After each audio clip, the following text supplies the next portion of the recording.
In the name of Allah subhanahu wa ta'ala, the most gracious and the most merciful. Praise be to Allah, the Lord of all creation, Rabbil Alameen. And send peace and blessings upon the Prophet sallallahu alaihi wasallam, the best of creation, and on all of his household, Ahlul Bayt, all of the Sahaba Ikram, and all of those Khulafa, Rashidun, and all of those inheritors who have followed from the Prophet sallallahu alaihi wasallam until Al-Qiyamah.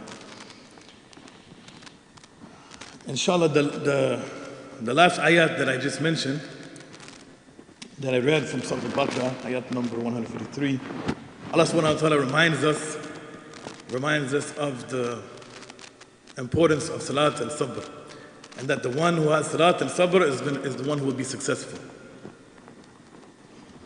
And this ayat is followed by, the next ayat says, Allah subhanahu wa ta'ala says, and say not of those who are slain in the way of Allah subhanahu wa ta'ala that they are dead, nay, they are living, though they perceive it not, though ye perceive it not. And this is a reminder of us, to all of us, about the maqam and the station of the Shuhadah. So today I want to talk about how to achieve this maqam. May Allah subhanahu wa ta'ala bless all of the Shuhadah in Gaza, all of the Shuhadah in Lebanon, all of the Shuhada in all of the Muslim countries, all over the world may they be, whoever is striving and sacrificing in the path of Allah subhanahu wa ta'ala, may Allah bless them and raise them. And may Allah subhanahu wa ta'ala raise us all with the Shuhada. We should be striving for this maqam, we should be striving for this position. Now, what does this mean? Mujahida, we're talking about striving.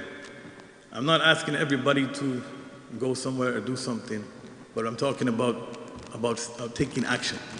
There's different levels that we know about, and the highest level that we know is about taking action. The lowest level of iman is just in the heart, and then with the tongue, and then it's taking action with your hand. Now, what sort of action am I talking about?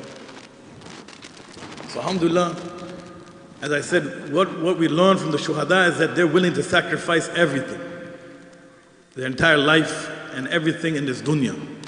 Their wealth, their children, their families, their positions, their jobs, whatever they may have, they sacrifice everything.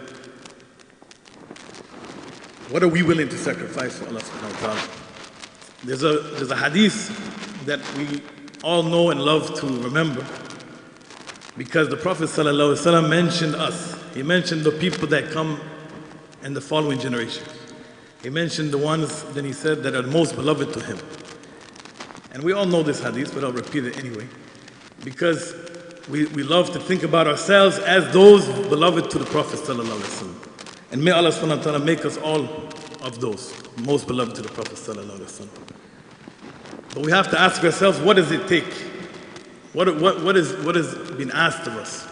What are we willing to sacrifice for Allah subhanahu wa ta'ala? What are we willing to sacrifice for the Prophet sallallahu alaihi wasallam? So I remind us of the hadith where the Prophet ﷺ mentions to his Sahaba about his beloved, and they say, "Oh, Prophet Muhammad ﷺ, aren't we your beloved?"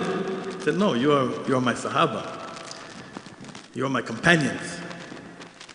And the companions, alhamdulillah, they got to see the Prophet Muhammad ﷺ. They got to be in his company, his sohbah. And Prophet Muhammad ﷺ said, for someone to receive the message and to meet the Prophet ﷺ, and not accept and not follow, then they would be certainly of the kuffar, right?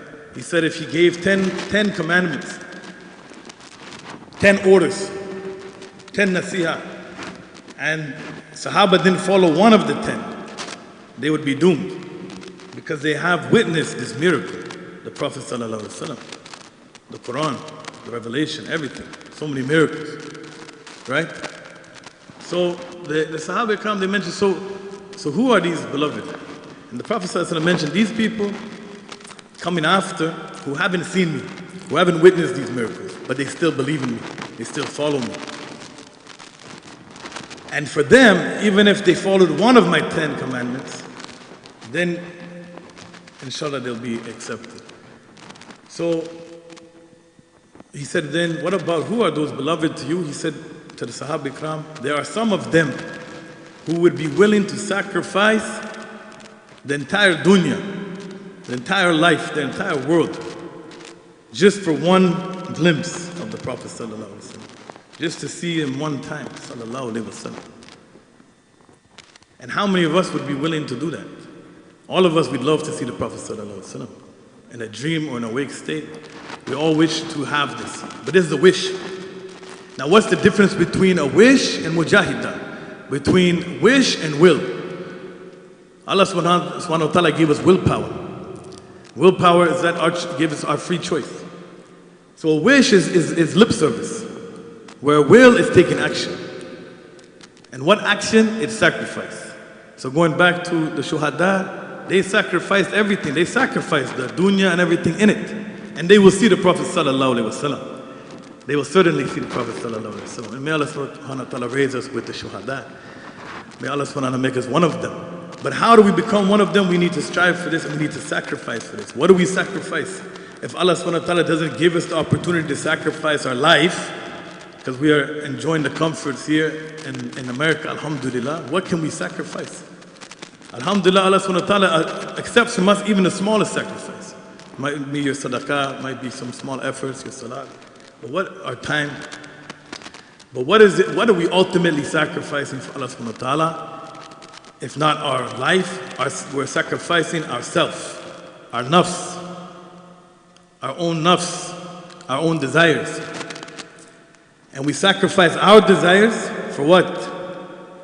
For our preference, and we put in front of our preference the preference of Allah subhanahu wa ta'ala and the Prophet sallallahu alaihi wasallam, which is the Sharia and the Sunnah, the Prophet sallallahu alaihi wasallam.